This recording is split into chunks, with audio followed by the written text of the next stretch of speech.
Dear students, ఇప్పుడు మనం discuss చేసుకునే టాపిక్ ఫ్రాండ్లిచ్ అబ్జార్ప్షన్. ఫ్రాండ్లిచ్ అబ్జార్ప్షన్ మనం తెలుసుకునే ముందు మనం ఐసోథర్మల్ అంటే తెలుసుకుందాం. ఐసో అనేది ఒక Greek word. Iso means constant, thermal means temperature. Constant temperature వద్ద ఏదైనా రియాక్షన్ మనం పెర్ఫామ్ చేస్తే అటువంటి రియాక్షన్ని మనం ఐసోథర్మల్ అని పిలవడం జరుగుతుంది. ఈ ఫ్రాంక్లించ్ అబ్జార్ప్షన్లోని ఐసోథర్మల్ అబ్జార్ప్షన్ కర్వ్స్ని డ్రా చేయడం జరిగింది. అంటే కాన్స్టెంట్ టెంపరేచర్ వద్ద మనం గ్రాఫ్ గీయడం జరిగితే దాన్ని ఐసోథర్మల్ గ్రాఫ్ అని అంటాం. ఇక్కడ రెండింటి మధ్య గ్రాఫ్ గీయడం జరిగింది. ఇక్కడ x axis, y axis. X axis మీద మనం ప్రెజర్ని, వై యాక్సెస్ మీద x by m. Here x అనేది అబ్జార్ప్షన్ అయినటువంటి గ్యాస్ యొక్క వెయిట్, ఎం అనేది అబ్జార్బెంట్ యొక్క మాస్ మధ్య రేషియో. దీని వై యాక్సెస్ మీద తీసుకున్నాం, ఎక్స్ యాక్సెస్ మీద పి మీద తీసుకున్నాం. ఈ రెండింటి మధ్య మనం గ్రాఫ్ గీస్తే మనకి గ్రాఫ్ ఏ విధంగా వస్తుందంటే ఈ విధంగా గ్రాఫ్ వస్తుంది. అంటే ఇది ఏ విధంగా ఉందంటే ఈ గ్రాఫ్ ఒకసారి అబ్జర్వ్ చేస్తే మీరు లో ప్రెజర్స్ వద్ద ఇక్కడ ఈ ఎక్స్ యాక్సిస్ మీద ఇలా గ్రాడ్యువల్గా మూవ్ అయిపోతే మనకి ఏమవుతుంది, ప్రెజర్ అనేది గ్రాడ్యువల్గా ఇంక్రీజ్ అవుతుంది. ఇదే కూడా వై యాక్సిస్ మీద ఈ విధంగా మూవ్ అయిపోతే గ్రాఫ్లోని వాల్యూస్ అనేవి గ్రాడ్యువల్ ఇంక్రీజ్ అవుతుంది. ఈ లో ప్రెజర్స్ వద్ద అబ్జార్బ్ అయినటువంటి గ్యాస్ యొక్క వెయిట్ అనేది గ్రాడ్యువల్గా ఇంక్రీజ్ అయ్యి ఒకానొక స్టేట్ వద్ద అది ప్రొపోర్షనాలిటీ రేషియోలో ఇంక్రీజ్ అవుతుంది. ఎక్స్ బై ఎంకి పీకి మధ్య ప్రొపోర్షనాలిటీ రేషియో అంటే పీ పెరిగితే గ్రాడ్యువల్గా ఎక్స్ఎం కూడా గ్రాడ్యువల్ ఇంక్రీజ్ అవుతుంది. సో మనకి ఏ గ్రాఫ్ వస్తుందంటే ఈ పొజిషన్ వరకు గ్రాఫ్ వస్తుంది. ఒకనొక మోడరేట్ ప్రెజర్స్ వద్ద చూసామనుకోండి, దాని యొక్క అబ్జార్బిలిటీ ప్రొపోర్షనాలిటీ కాకుండా కొద్దిగా డిక్రీజ్ అవుతుంది.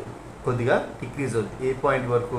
మోడరేట్ ప్రెజర్స్, ఈ ప్రెజర్ వరకు మోడరేట్గా మనకి కొద్దిగా డిక్రీజ్ అయినట్లు కనిపిస్తుంది. ఇంకా హై ప్రెజర్స్ మూవ్ అయితే మనం ఎటువంటి అబ్జార్ప్షన్ని అంటే ఇంకా అంతకన్నా ఎక్కువ అబ్జార్ప్షన్ని గ్రహించాం. అంటే ఈ పొజిషన్ వద్ద మనకి కాన్స్టెంట్ అబ్జార్ప్షన్ అనేది మనం అబ్జర్వ్ చేయడం జరుగుతుంది.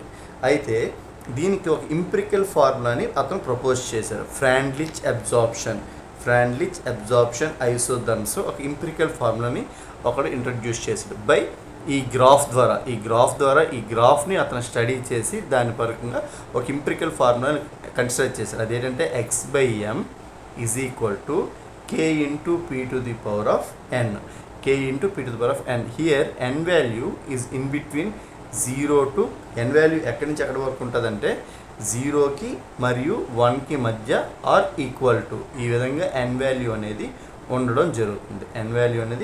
ఉండడం జరుగుతుంది. ఇక్కడ X by m equal to amount of gas absorbed per 1 unit of absorbent,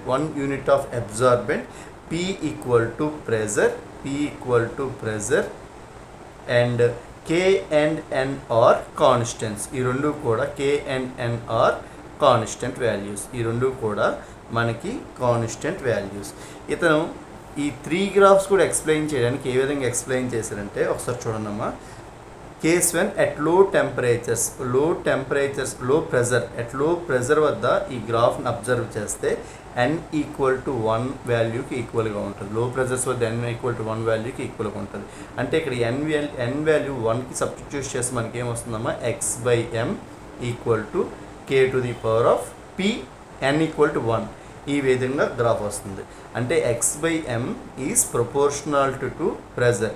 అంటే ప్రెజర్ పెరిగే కొద్ది ఎక్స్ఎం వాల్యూ కూడా గ్రాడ్యువల్గా పెరుగుతుంది. అందుకే ఇక్కడ పి వాల్యూ అనేది 1గా కన్సిడర్ చేయడం జరిగింది. కేస్ 2కి వచ్చారనుకోండి. కేస్ 2 అంటే మోడరేట్ ప్రెజర్ వద్ద n value is in between 0 and 1. N value అనేది 0కి 1కి మధ్య ఉంటుంది. అప్పుడు ఆ వాల్యూ సబ్స్టిట్యూట్ చేసాం అనుకోండి, x/m equal to k⁴p 0 n 1. ఈ విధంగా ఈ ఎన్ వాల్యూ అనేది ఈ రెండింటి మధ్య ఉంటుంది. అందుకే ఈ పొజిషన్లోని పెరుగుతుంది కానీ ఎక్స్పోనెన్షియల్గా పెరుగుతుంది కానీ ప్రపోర్షనాలిటీగా పెరగట్లేదు, కొంచెం డీవియేషన్ అవుతుంది. ప్రపోర్షనాలిటీగా పెరగడం అంటే గ్రాఫ్లోని చూడమ్మా, ప్రపోర్షనాలిటీగా పెరగడం అంటే గ్రాఫ్లోని ఈ విధంగా పెరిగింది అనుకోండి, అంటే ఈ వాల్యూ వై వాల్యూ పెరిగే కొలది ఎక్స్ వాల్యూ కూడా పెరిగితే ప్రపోర్షనాలిటీగా పెరగడం అంటారు. అలా కాకుండా ఈ విధంగా పెరిగింది అనుకోండి, ఇది ప్రపోర్షనాలిటీగా పెరగడం కాదు. ప్రపోర్షనాలిటీ పెరగడం, ఇదంతా పెరిగిందో ఇది కూడా అంతే పెరిగితే అది ప్రపోర్షనాలిటీ అంటారు. ఈ విధంగా ఉంటే అది ప్రపోర్షనాలిటీగా పెరగడం కాదు. అంటే ఇది చూస్తే దీని వాల్యూ చూస్తే ఫాస్ట్గా పెరుగుతుంది, దీని వాల్యూ చేస్తే చాలా తక్కువగా పెరుగుతుంది. ఇలా పెరగకూడదు, రెండూ కూడా ఈక్వల్గా పెరిగితే మనం ప్రపోర్షనాలిటీగా పెరిగింది అంటాం. ఇక్కడ చూస్తే ప్రపోర్షనాలిటీ కాదు, కొద్దిగా డీవియేట్ అవుతుంది ప్రపోర్షనాలిటీ నుంచి. సో దాని వాల్యూ అనేది 0కి 1కి మధ్య ఉండడం జరుగుతుంది. అలా కాకుండా కేస్ 3 థర్డ్ కేసులోని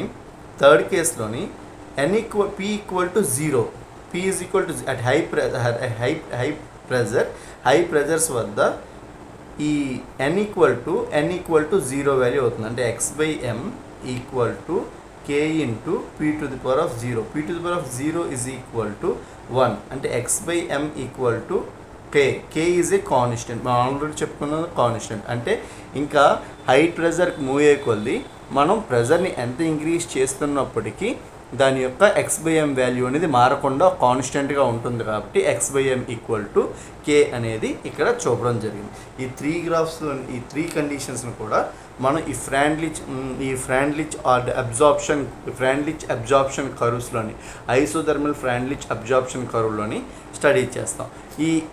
ఇక్కడ కాన్స్టెంట్ వాల్యూస్ ఉన్నాయి కదమ్మా, అవేటి కాన్స్టెంట్ వాల్యూస్ k మరియు n. వీటి యొక్క వాల్యూస్ని ఏ విధంగా క్యాలిక్యులేట్ చేస్తారంటే, వీటిని చూడండి, లాగర్థంని అప్లై చేసాం అనుకోండి, x/m ఈక్వల్ టు kp⁴n. దీని లాగర్థం అప్లై చేస్తే ln x/m equal to ln k into p⁴n.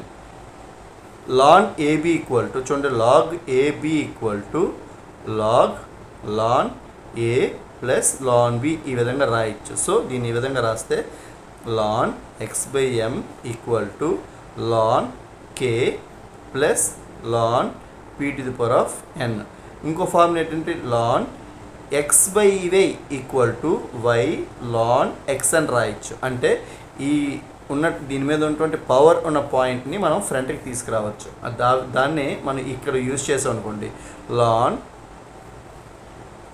ln x/m equal to ln k plus n ln p. ఇప్పుడు ఈ రెండింటి మధ్య గ్రాఫ్ గీసాం అనుకోండి, ఇక్కడ చూడండి ఇది ఎలా ఉందంటే y equal to mx plus c.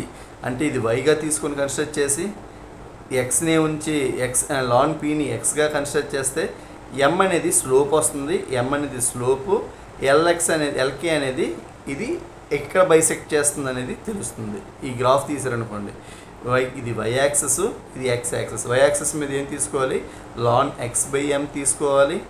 x access మీద ఏం తీసుకోవాలి, ln p వాల్యూ తీసుకుంటే మనం ఇక్కడ ఉన్నటువంటి స్లోప్ దేని చూపెడుతుందంటే, ఇక్కడ m అంటే స్లోప్ కాబట్టి n వాల్యూ వస్తుంది, దాని యొక్క స్లోప్ n వాల్యూ వస్తుంది. ఇది y యాక్సెస్ మీద ఎక్కడ బైసెక్ట్ చేస్తుందో ఆ వాల్యూ అనేది ln k వాల్యూ మనకి రిప్రజెంట్ చేస్తుంది. ఈ విధంగా మనం దీన్ని ఎక్స్ప్లెయిన్ చేయొచ్చు.